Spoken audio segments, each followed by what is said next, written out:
The mountain and the mists, the Sinai wilderness, a place of stark beauty, of desolate grandeur, a landscape where the very silence speaks of the divine. Here, where the granite peaks pierce the heavens, where the wind whispers tales of ancient covenants, a revolution began, not a revolution of swords and spears, but a revolution of the heart, a transformation of the soul.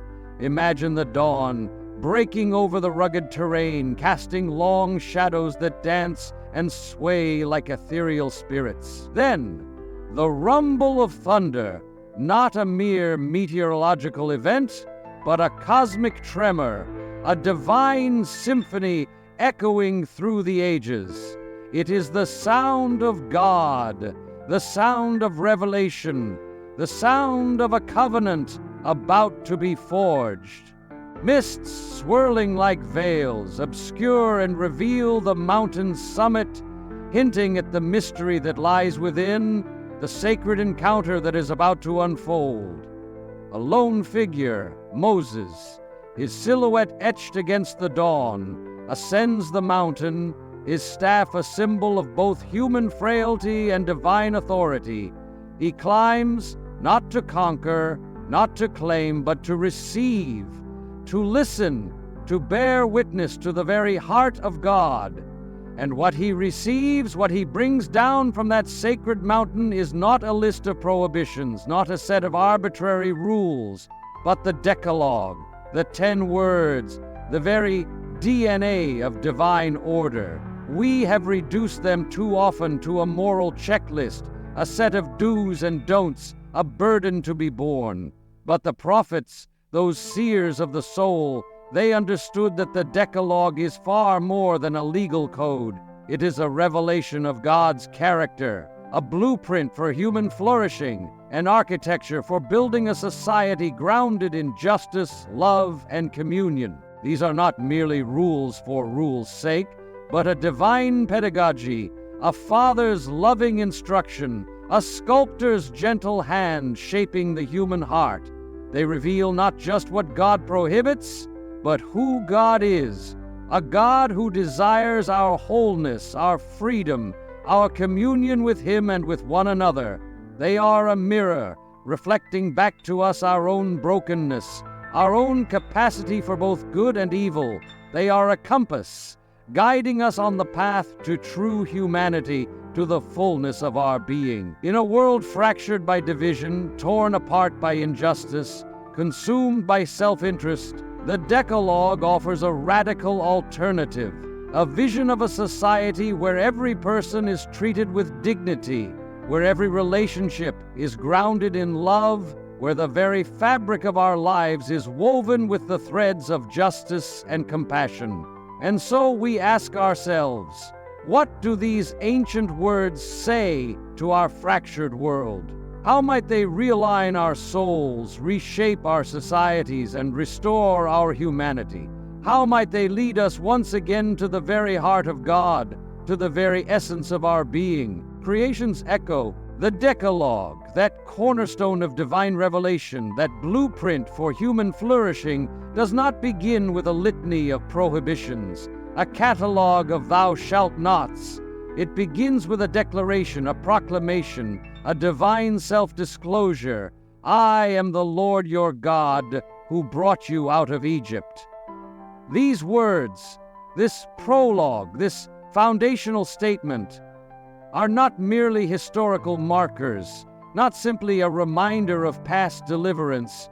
They are a profound theological grounding, a radical reorientation of our understanding of morality, of law, of our very relationship with God. They tell us that morality is not an arbitrary set of rules imposed from above, not a system of rewards and punishments designed to control our behavior. It is rooted in liberation, in the experience of being freed, in the recognition of God's saving action in our lives. Before the commandments, before the ethical demands, before the moral imperatives, comes identity. We are freed people, liberated from the chains of slavery, redeemed from the bondage of oppression. We are children of God, chosen, beloved, called to reflect the very image of our liberator. Imagine the vastness of creation, the swirling nebulae, the cosmic dance of galaxies, the birth of stars, the formation of planets. This is the backdrop, the canvas upon which the drama of human redemption unfolds. God, the creator of all that is, the architect of the universe, is also the liberator of his people, the redeemer of his creation. He brings order out of chaos, light out of darkness, life out of nothingness. He shapes the formless void, breathes life into the dust of the earth, and creates a garden, a sanctuary, a place of perfect communion between himself and his creation. Eden, a paradise of harmony, a symphony of creation, a testament to the divine love that yearns for our communion.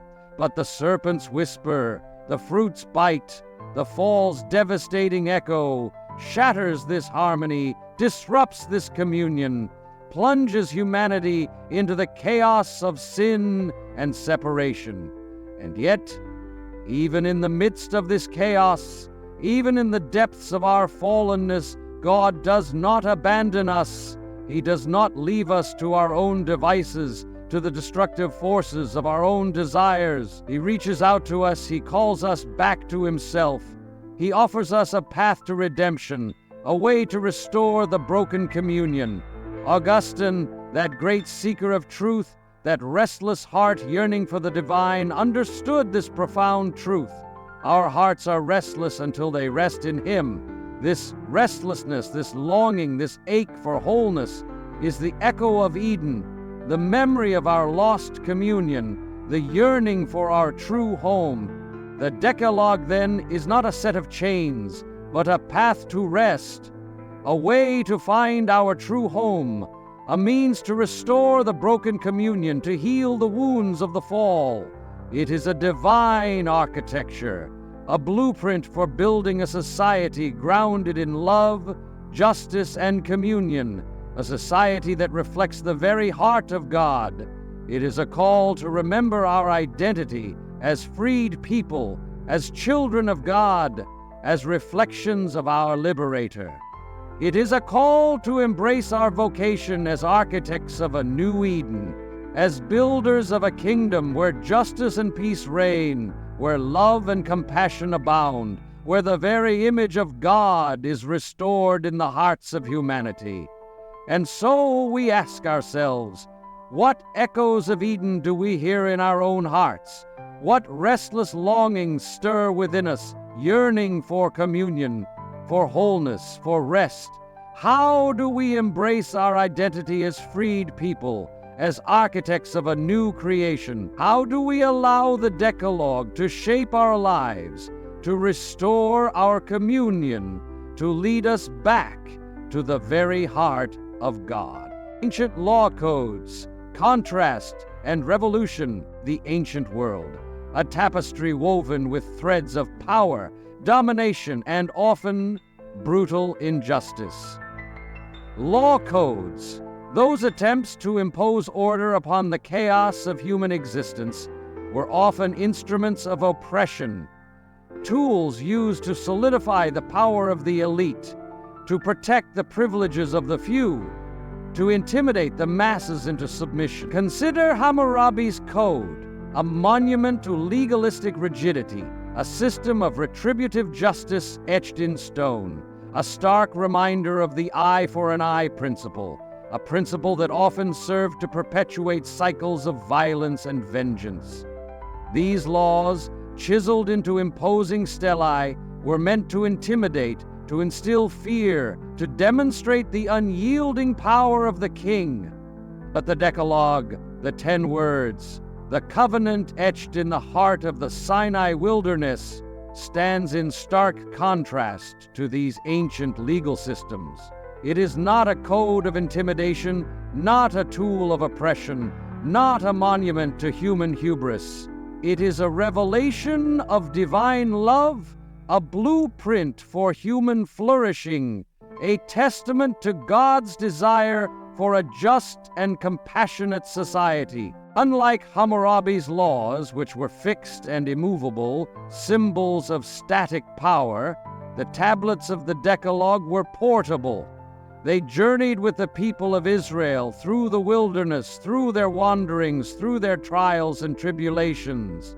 They were a constant reminder of God's presence, a tangible symbol of His covenant, a living testament to His unwavering commitment to His people. This portability, this intimacy, this sense of God's presence journeying alongside His people is a radical departure from the ancient Near Eastern understanding of law and divinity. It speaks of a God who is not distant and aloof, not confined to temples and palaces, but a God who walks among His people, who shares in their struggles, who guides them on their journey. While ancient Near Eastern codes primarily focused on protecting property and power, on preserving the status quo, the Decalogue elevates the vulnerable. It speaks of the dignity of every human being, of the importance of protecting the widow, the orphan, the stranger, the least among us. It challenges the powerful. It confronts the oppressors. It demands justice for the marginalized. Luke Timothy Johnson, that astute observer of the biblical narrative, notes that Israel's law code is unique for its fusion of ritual and ethics, worship and justice. This fusion, this integration of the sacred and the secular, of the divine and the human, is a hallmark of the Decalogue, a testament to its revolutionary vision. Imagine the towering ziggurats of Babylon, those monuments to human ambition, those symbols of earthly power, those attempts to reach the heavens through human ingenuity. And then imagine the humble tabernacle, the tent of meeting, the dwelling place of God, the place where heaven and earth meet, the place where God's mercy seat shines forth. Egypt's pyramids, those tombs of dead kings, those symbols of a culture obsessed with death and power, stand in stark contrast to the Decalogue, which nurtures living communities. It is a law that breathes life, that fosters relationships, that builds a society grounded in love, justice, and compassion.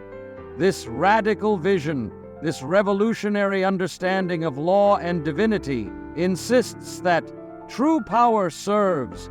It challenges the ancient world's understanding of power as domination, as control, as exploitation. It offers a new vision of power as service, as humility, as self-giving love.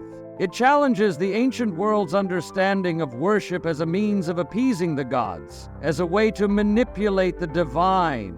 It offers a new vision of worship as a transformative encounter with God, as a means of becoming more like Him, as a way to participate in His work of justice and redemption.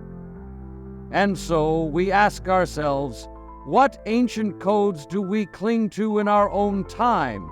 What systems of power and domination do we perpetuate? What idols of wealth and status do we worship? How do we embrace the radical vision of the Decalogue, the revolutionary call to serve, to transform, to build a society grounded in love, justice, and compassion? Aquinas, natural law, and divine wisdom. The Decalogue, those 10 luminous words etched in stone, those divine pronouncements that have shaped civilizations and challenged consciences for millennia, found a profound interpreter in the towering intellect of Thomas Aquinas. He, the angelic doctor, the architect of Christian thought, saw in these ancient commandments not arbitrary pronouncements, not divine whims, but a reflection of the very fabric of reality, the very order of creation. For Aquinas, the Decalogue is nothing less than natural law, those fundamental principles of morality woven into the very tapestry of existence, inscribed in the human heart, accessible to reason, and confirmed by divine revelation. He saw them as the articulation of God's wisdom, the divine blueprint for human flourishing, the very architecture of a just and harmonious society. "Stealing violates the order of justice," he wrote, with the clarity and precision of a master builder, "as surely as a stone falls downward." This analogy, this comparison to the laws of physics, is not a mere rhetorical flourish. It is a profound insight into the nature of morality, a recognition that the commandments are not arbitrary rules, but reflections of the inherent order of the universe, the moral physics of reality. Imagine, if you will, the intricate workings of a grand cathedral, its arches and vaults, its columns and buttresses, all perfectly aligned, all working in harmony to support the weight of the structure. This is how Aquinas viewed the Decalogue, not as a set of isolated commands, but as an integrated system, a divine architecture where each commandment plays a vital role in the stability and beauty of the whole. And he understood that the first three commandments, those that speak of our relationship with God, are the vertical pillars, the foundation upon which the entire structure rests. They are the ascent of the soul towards the divine, the recognition of God's sovereignty, the embrace of His love. And the remaining seven, those that speak of our relationship with our neighbor, are the horizontal beams, the interconnected bonds that weave together the fabric of society. They are the expression of our love for God in our love for one another, the manifestation of divine justice in our human relationships. To break these commandments, to violate this divine architecture, is not merely to disobey a set of rules. It is to disrupt the very order of creation, to introduce chaos into the delicate balance of human relationships, to undermine the foundations of society. Break them, Aquinas warns with the wisdom of a seasoned architect, and societies crumble. History bears witness to the truth of this statement. Civilizations built on injustice, on exploitation, on the disregard for human dignity, inevitably collapse under the weight of their own corruption. But to honor these commandments, to live in accordance with this divine architecture, is to build a society that flourishes, a community that thrives, a civilization that reflects the very image of God. It is to create a world where justice reigns, where compassion abounds, where love binds us together in a symphony of harmony. It is to participate in the divine work of building the kingdom of God here on earth. And so we ask ourselves, how do we embrace this divine architecture in our own lives? How do we allow the Decalogue to shape our relationships, to guide our actions, to transform our communities? How do we become builders of a more just and compassionate world? Architects of a society that reflects the very heart of God. Augustine loves boundaries. Augustine, that passionate seeker of truth, that lover of the divine, that wounded healer of the human soul, distilled the essence of the law, the very heart of the Decalogue, to the profound words of Christ: love and do what you will. This statement, seemingly paradoxical, seemingly a license for unrestrained desire, is in fact a profound insight into the nature of true love. But Augustine, with his keen understanding of the human heart, knew that love without boundaries, love without form, love without discipline, quickly descends into sentimentality, into a fleeting emotion devoid of substance, into a self-serving indulgence that ultimately destroys both the lover and the beloved. He understood that true love, divine love, is not a chaotic force, a wild and untamed passion. It is a structured reality, a disciplined commitment, a covenant grounded in truth and justice. And the Decalogue, he argued, provides the very grammar of this love, the syntax of its expression, the boundaries that prevent it from curdling into idolatry or exploitation. Imagine a river, its waters flowing freely, unrestrained, uncontrolled. It quickly becomes a destructive force, flooding its banks, eroding its surroundings, leaving a trail of devastation in its wake.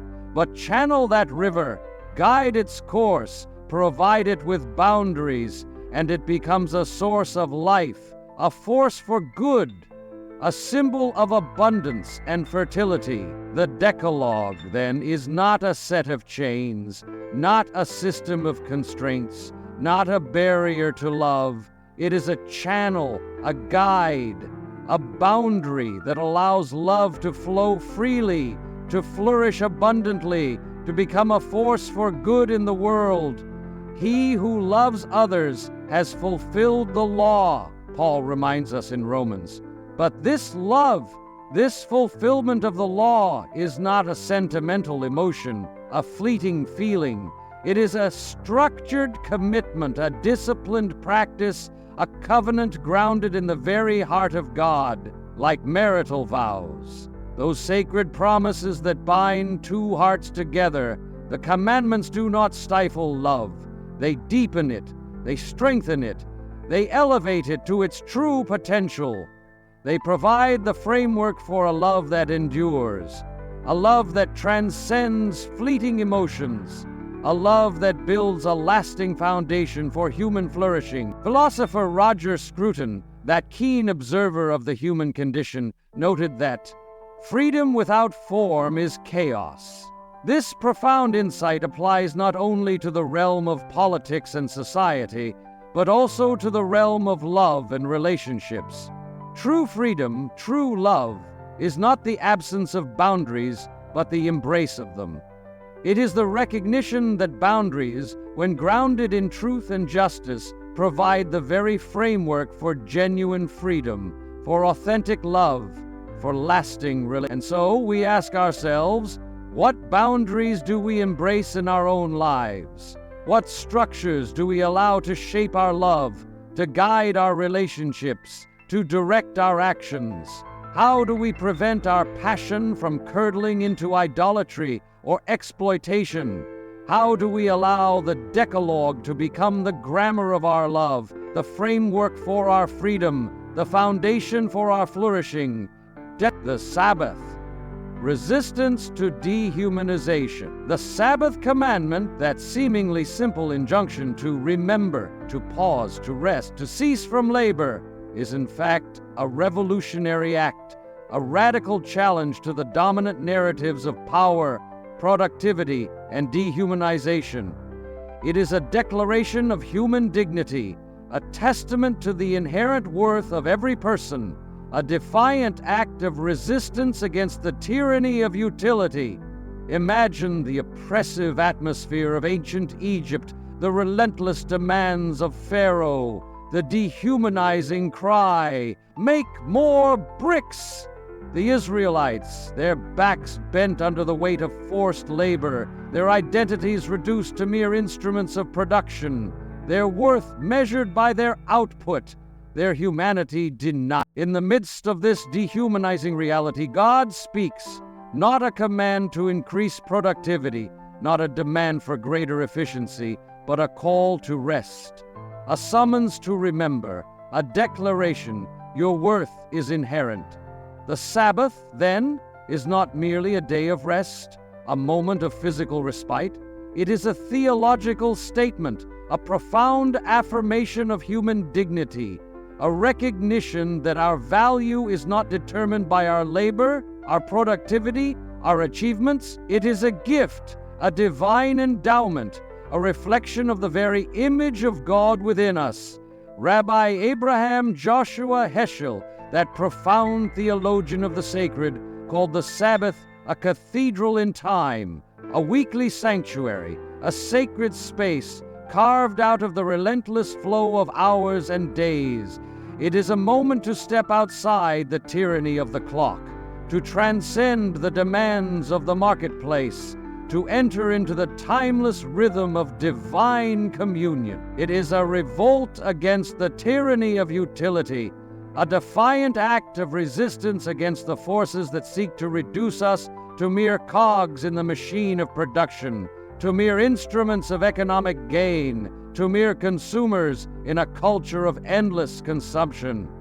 Imagine the modern world, the relentless pace of technological advancement, the constant pressure to be productive, the insidious creep of burnout culture. We are bombarded with messages that equate our worth with our achievements, our value with our output, our identity with our online presence. We are driven by a relentless desire for more, for faster, for better, for constant connection, for endless stimulation. We are trapped in a cycle of production and consumption, a cycle that leaves us exhausted, empty, and disconnected from our own humanity. In the midst of this dehumanizing reality, the Sabbath commandment whispers a radical alternative, a countercultural call to pause, to rest, to remember. It invites us to reclaim our humanity, to rediscover our inherent worth, to reconnect with the sacred rhythms of life. It invites us to unplug from the digital noise, to silence the relentless demands of technology, to embrace the quiet intimacy of human connection, to rediscover the joy of simply being present to ourselves, to each other, and to God. It invites us to create a cathedral in time, a sanctuary of rest, a space of reflection, a moment of communion, a weekly reminder that we are more than our work, more than our achievements, more than our online personas. And so we ask ourselves, how do we reclaim the sacred space of the Sabbath in our own lives? How do we resist the dehumanizing forces of our modern culture? How do we rediscover our inherent worth, our divine dignity, our true humanity? How do we build a cathedral in time, a sanctuary of rest, a testament to the enduring power of the Sabbath commandment, honoring parents, the foundation of social fabric? The fifth commandment, honor your father and your mother, is often relegated to the realm of personal piety, a quaint relic of a bygone era, a sentimental nod to family values. But to dismiss it as mere nostalgia, as an outdated social convention, is to fundamentally misunderstand its profound significance, its enduring relevance, its crucial role in the very fabric of human society. It is not a sentimental plea for familial affection, not a nostalgic yearning for a romanticized past. It is a foundational principle, a divine imperative, a cornerstone of social order, a key to the very survival of our communities. Aquinas, that master architect of Christian thought, understood this profound truth. He recognized that the family is not merely a private institution, a collection of individuals bound by blood ties. It is the first cell of social life, the fundamental unit of society, the cradle of civilization, the training ground for virtue. It is within the family that we first learn the lessons of love, respect, and responsibility. It is within the family that we first encounter the reality of authority, the necessity of obedience, the importance of intergenerational connection. It is within the family that we first experience the bonds of loyalty, the power of sacrifice, the enduring strength of communal support. When we neglect the commandment to honor parents, we do not merely damage individual relationships, we erode the very foundations of society. We sever the ties that bind generations together. We dismantle the structures that provide stability and support. We undermine the pillars that sustain our communities. Pope Francis, that prophetic voice of our time, warns us with stark clarity. A society that discards its elderly severs its roots. This is not a sentimental lament, not a nostalgic plea. It is a sobering observation, a stark warning, a recognition that the wisdom of the aged, the experience of the elders, the continuity of generations are essential for the health and vitality of any society. The elderly are not a burden to be discarded, a problem to be solved, a relic of a bygone era. They are living libraries, repositories of wisdom, keepers of tradition, witnesses to the enduring power of love and sacrifice.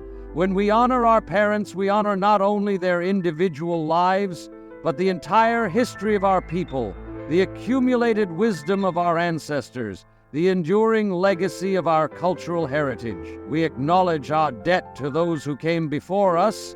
We recognize our responsibility to those who will come after us. We affirm the interconnectedness of generations. The Decalogue, in its timeless wisdom, challenges us with a profound question. Can we honor both tradition and progress? Can we embrace the innovations of modernity while preserving the timeless values of our heritage? Can we build a future that is rooted in the wisdom of the past, a future that honors the dignity of every generation?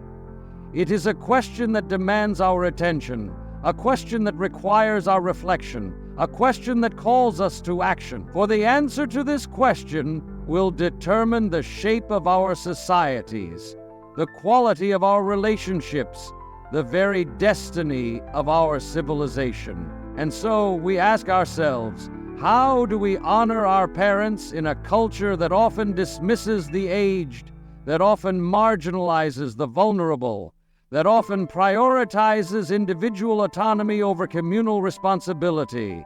How do we build bridges between generations? How do we foster intergenerational understanding? How do we create a society that honors the dignity of every person from the cradle to the grave? How do we allow the fifth commandment to become a living reality, a transformative force, a foundation for human flourishing? Human rights, echoes of Sinai.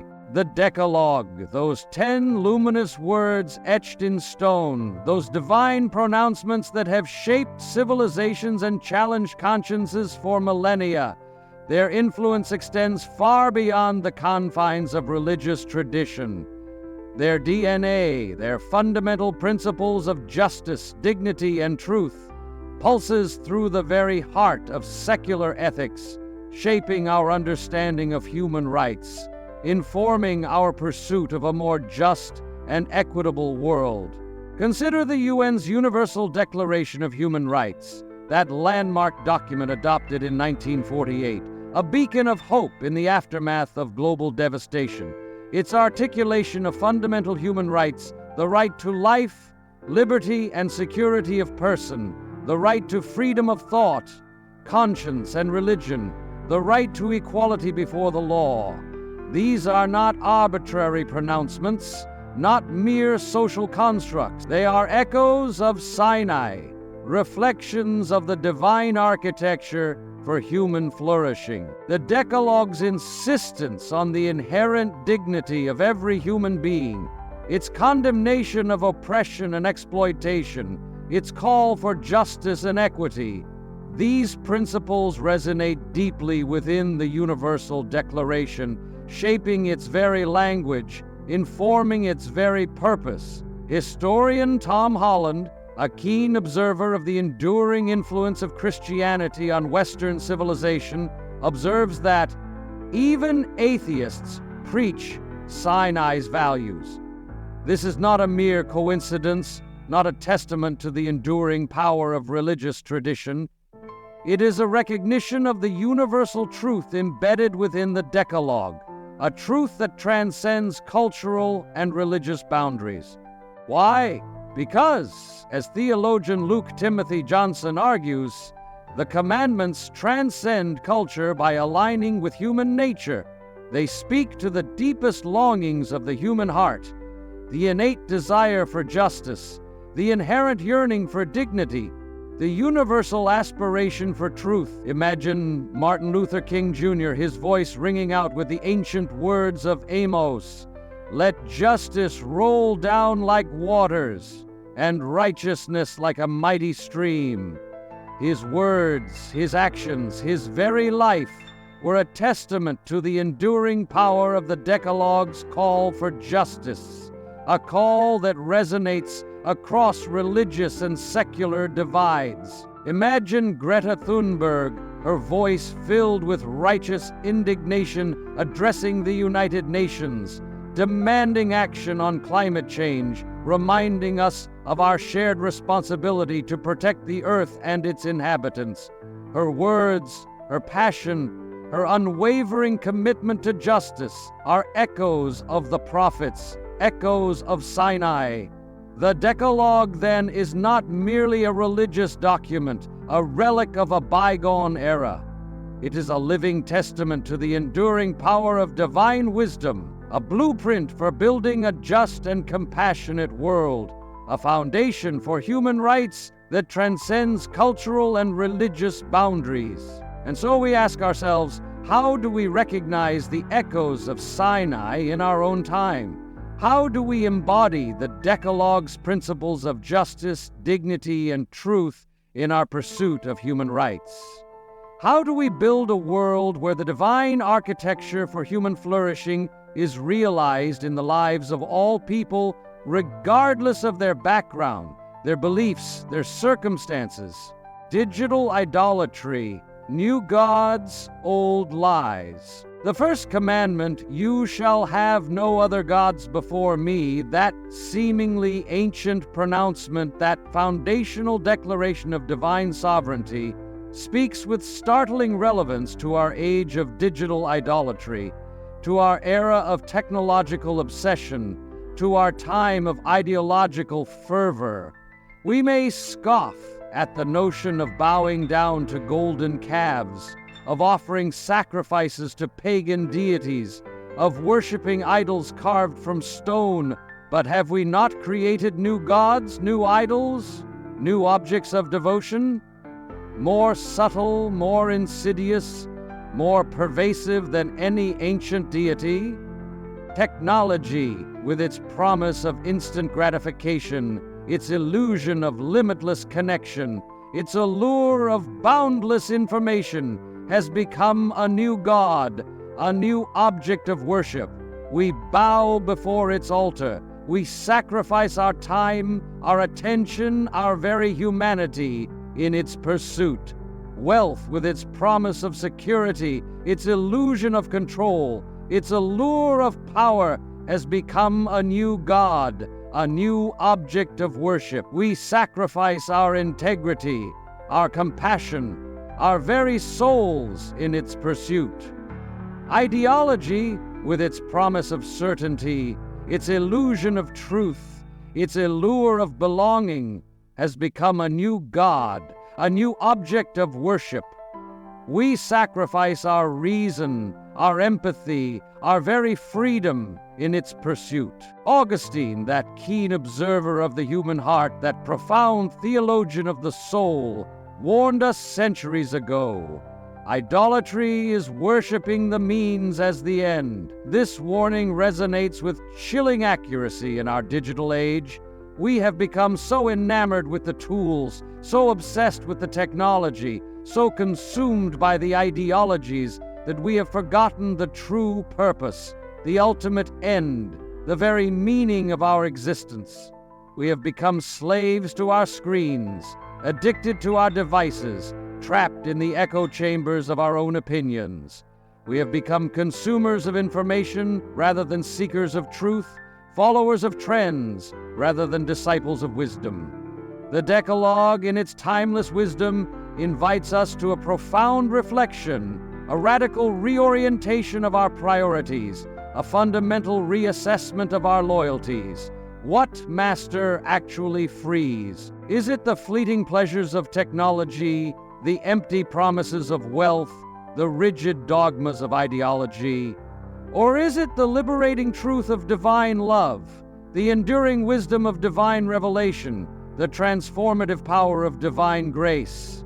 The Decalogue challenges us to examine our hearts, to scrutinize our desires, to question our assumptions.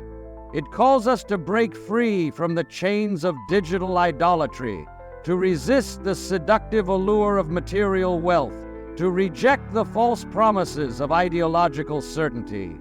It calls us to remember the true source of our freedom, the true object of our devotion, the true master of our lives. It calls us to return to the living God, the God of love, the God of justice, the God of truth. And so we ask ourselves, what idols do we worship in our own lives? What false gods do we bow before? What empty promises do we cling to? How do we break free from the chains of digital idolatry? How do we resist the seductive allure of material wealth?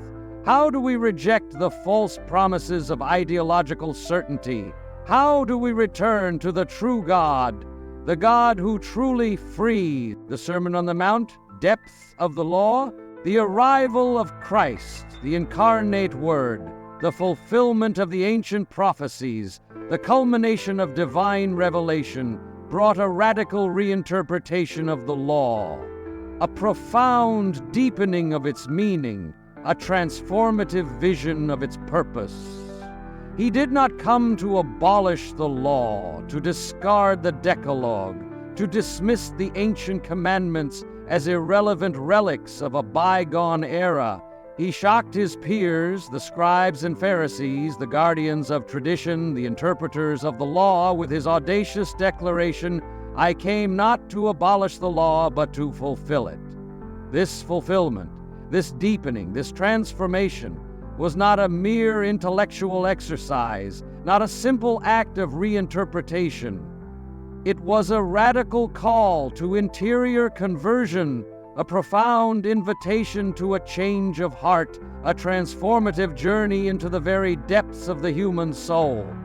He took the commandments, those external pronouncements, those legal prescriptions, those rules etched in stone, and he revealed their inner meaning, their spiritual depth, their transformative power.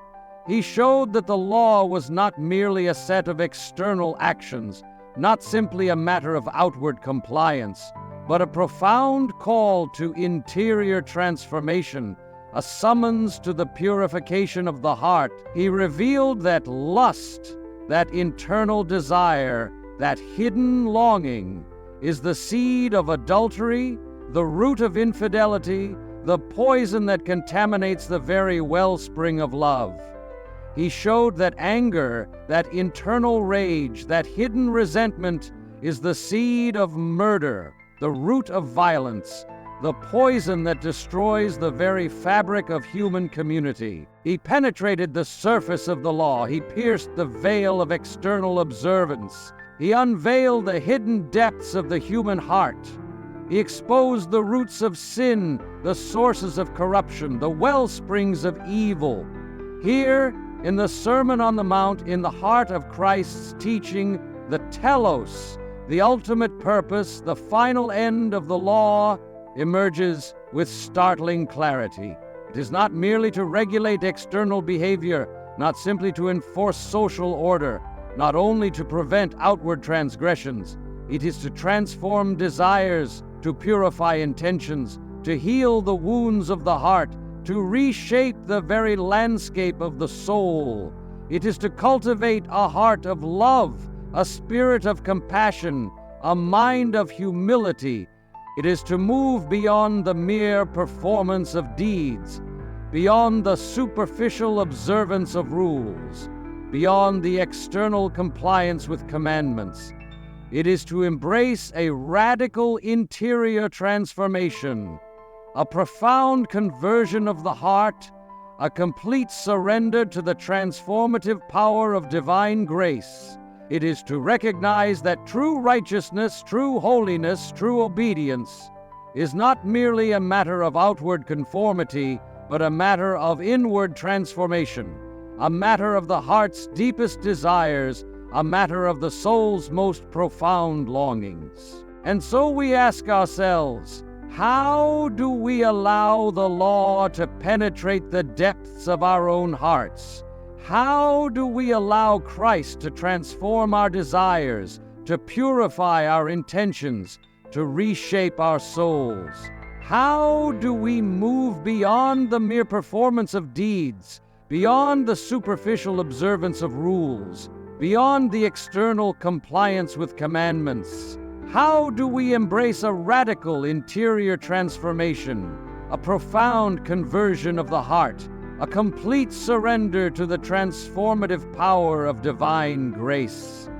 The new covenant, law written on hearts, the Decalogue, those commandments etched in stone, those ancient pronouncements of divine law, were but a foreshadowing, a prefiguration, a preparation for the radical transformation that Christ would bring, for the profound promise of the new covenant, for the inscription of the law not on tablets of stone, but on the very tablets of the human heart. Jeremiah, that prophet of hope amidst despair, that seer of divine mercy amidst human rebellion, foretold this transformative moment, this radical shift in our relationship with God. I will write my law on their hearts. This promise, this divine declaration was not merely a change in medium, not simply a shift from stone to flesh. It was a profound transformation of the very nature of the law, a radical reorientation of our understanding of obedience, a complete redefinition of our relationship with God.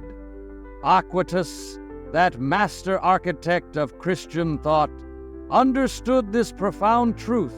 He saw the new covenant, the law written on hearts, as the culmination of grace-perfecting nature, as the fulfillment of God's original design for humanity, as the restoration of our lost communion with the divine.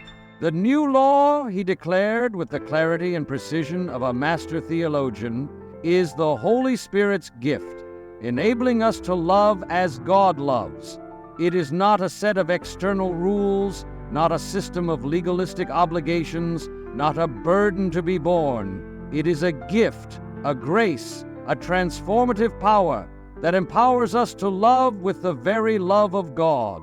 Imagine the flames of Pentecost, those tongues of fire descending upon the apostles, those symbols of the Holy Spirit's transformative power. They represent the outpouring of divine love, the infusion of divine grace, the inscription of the law on the hearts of humanity. Imagine the Eucharistic host, that simple piece of bread, that tangible symbol of Christ's love and sacrifice. It represents the very embodiment of the new covenant, the living presence of Christ, the source of our strength, the sustenance of our love. The commandments, then, find their fullest expression, their most profound manifestation, not in external enforcement, not in rigid adherence to rules. They find their fullest life in embodiment, in the living out of divine love, in the tangible expression of divine justice, in the concrete manifestation of divine mercy. Imagine the monks, their hands outstretched, feeding the poor, their actions a living testament to the gospel's call to service, their lives a reflection of divine compassion.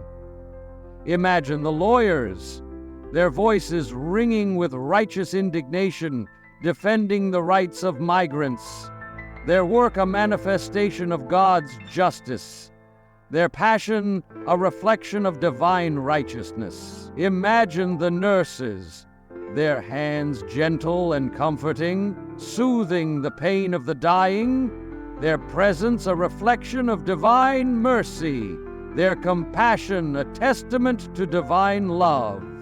When justice becomes joy, when duty becomes love, when obedience becomes a spontaneous expression of divine grace, then the commandments find their true fulfillment, their ultimate purpose, their most profound manifestation.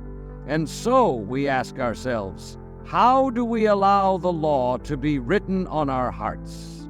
How do we allow the Holy Spirit to transform our desires, to purify our intentions, to reshape our souls? How do we embody the commandments in our daily lives, in our relationships, in our communities? How do we allow justice to become joy, duty to become love, obedience to become a spontaneous expression of divine grace?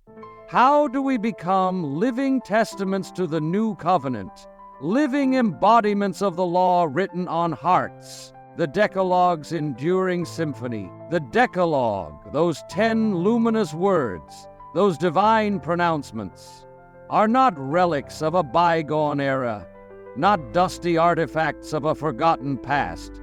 They are a living symphony, a timeless melody, an enduring harmony that resonates through the ages, that echoes in the chambers of our hearts, that shapes the very fabric of our societies. Its notes reverberate in the solemn halls of courtrooms, where justice is sought and truth is proclaimed. They echo in the vibrant spaces of classrooms, where minds are shaped and values are formed. They resound in the passionate voices of protests, where injustice is challenged and equality is demanded.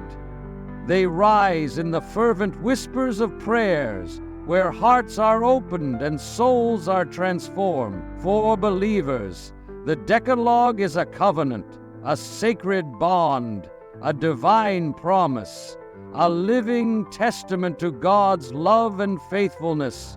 For all, it is a compass, a guide, a beacon, a moral framework that transcends religious boundaries, that speaks to the deepest longings of the human heart.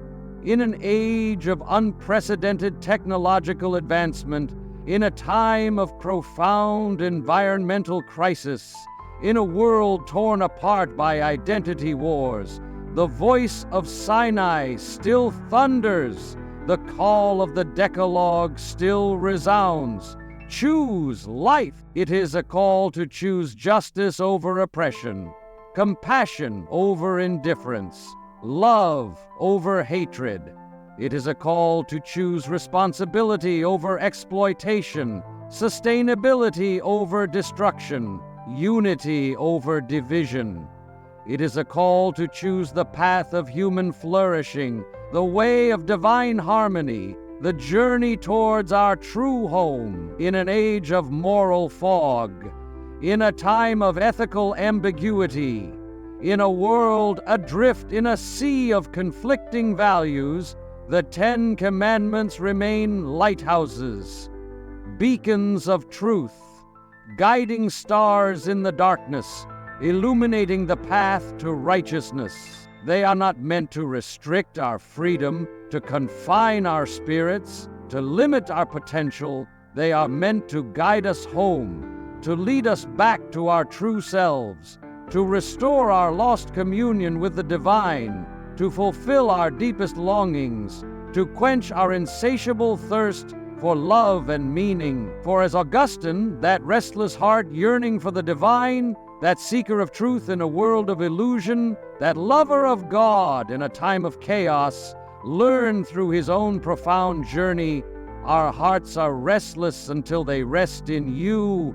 And in that rest, in that communion, in that embrace of divine love, we find our true home, our ultimate purpose, our enduring joy.